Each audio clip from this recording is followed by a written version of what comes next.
Perkenalkan, nama saya Padia Nurul Najmi.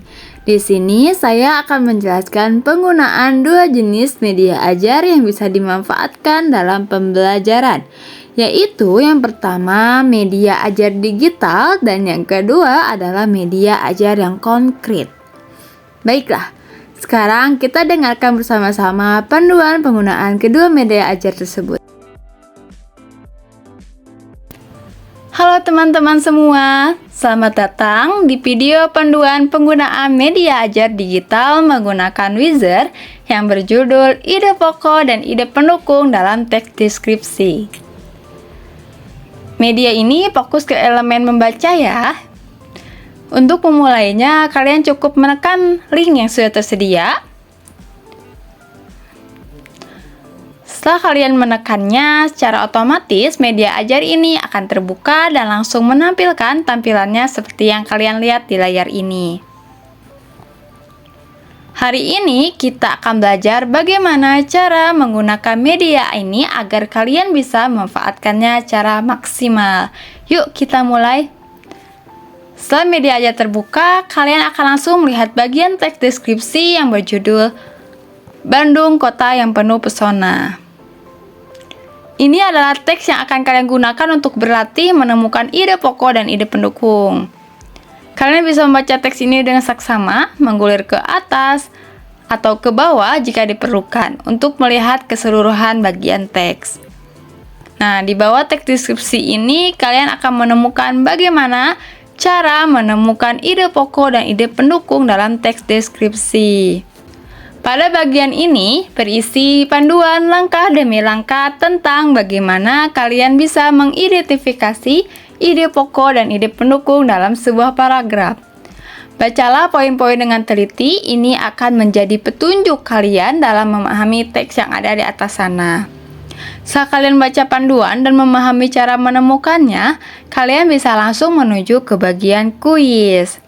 Jika nanti muncul pesan "That's not me, please grant all request permission", gak usah khawatir ya, itu hanya pesan sistem. Kalian bisa langsung fokus pada pertanyaan kuisnya dan mengerjakannya. Untuk memulai kuisnya, cukup tekan gambar yang ada di bagian kuis ini.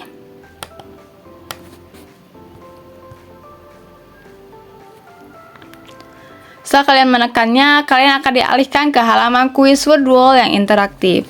Bisa kalian tekan start.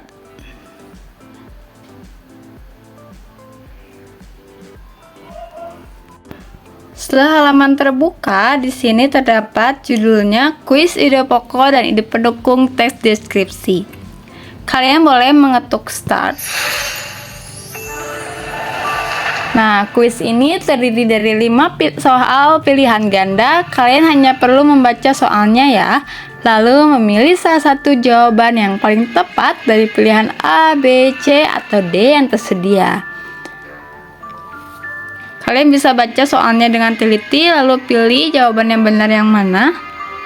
Misalnya saya memilih C, jawabannya betul. Lalu kalian boleh melanjutkannya.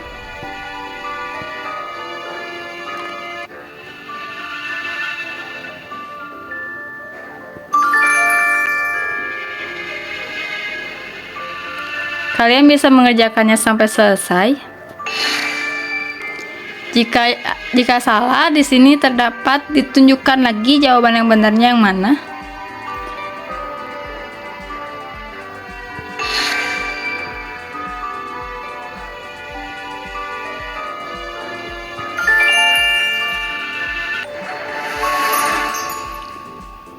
Setelah selesai menjawab semua soal, sistem akan langsung memberikan hasil skor akhir kalian.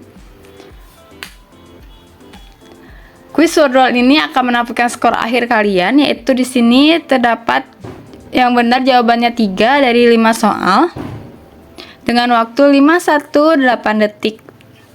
Nah, kalian juga bisa melihat papan peringkat untuk mengetahui posisi skor kalian dibandingkan dengan teman-teman kalian loh. Bisa kalian ketik leaderboard. Nah, di sini ada peringkat-peringkat dari 1 sampai ke akhir. Lalu ketik back kembali. Kalian juga bisa melihat jawaban yang benar untuk setiap soal. Ini adalah kesempatan bagus untuk belajar dari kesalahan dan memahami materi dengan baik ya. Bisa tekan show answer. Nah, di sini terdapat jawaban yang benarnya dan jawaban yang salah dan dibenarkan. Lalu ketik back.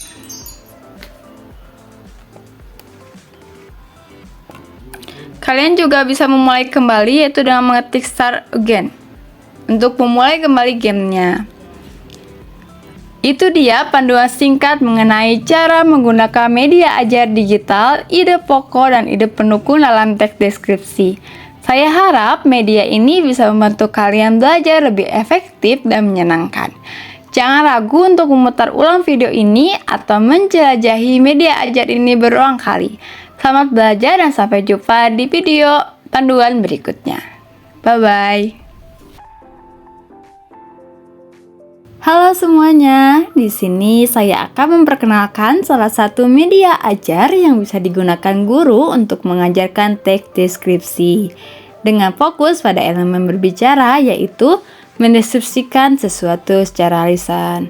Nah, media ajar ini saya beri nama papan bergambar. Nah, mari kita lihat bersama-sama isi di dalamnya terdapat apa.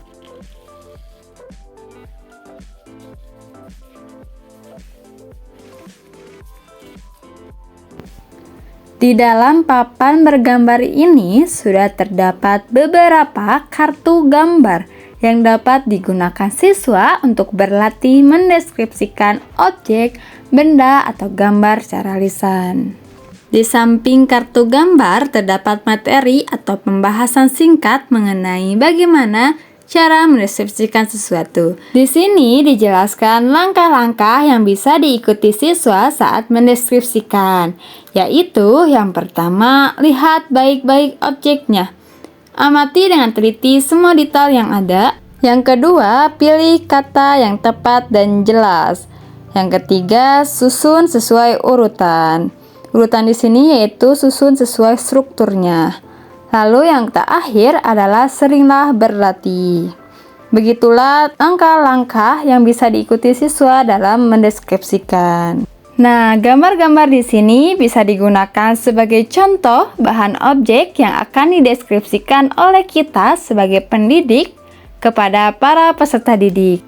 Selain itu, di samping materi tersebut terdapat juga sebuah analogi mengenai teks deskripsi yang bertujuan agar siswa lebih mudah memahami konsep mendeskripsikan gambar.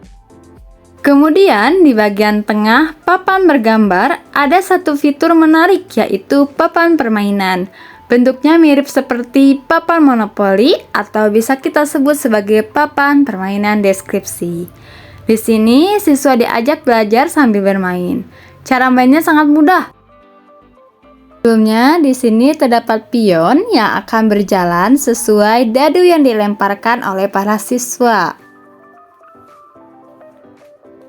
Langkah yang pertama yaitu para siswa akan melempar dadu, lalu memindahkan pion tersebut sesuai angka yang keluar dari dadu. Lalu di angka mana pion itu berhenti, disitulah terdapat gambar yang harus dideskripsikan oleh para siswa tersebut. Nah, di nomor 5 ini terdapat gambar bioskop. Nah, jadi gambar bioskop inilah yang akan dideskripsikan oleh siswa tersebut. Setiap siswa akan mendapatkan gilirannya untuk melempar dadu dan akan mendapatkan gambar yang harus dideskripsikan sesuai dengan di mana pion itu berhenti. Untuk menentukan urutan siapa saja yang akan tampil lebih dulu, kita sebagai guru dapat menggunakan kocokan kartu angka. Siapa yang mendapatkan angka paling kecil, dia akan maju lebih dulu untuk mendeskripsikan gambar yang telah dia pilih di depan kelas.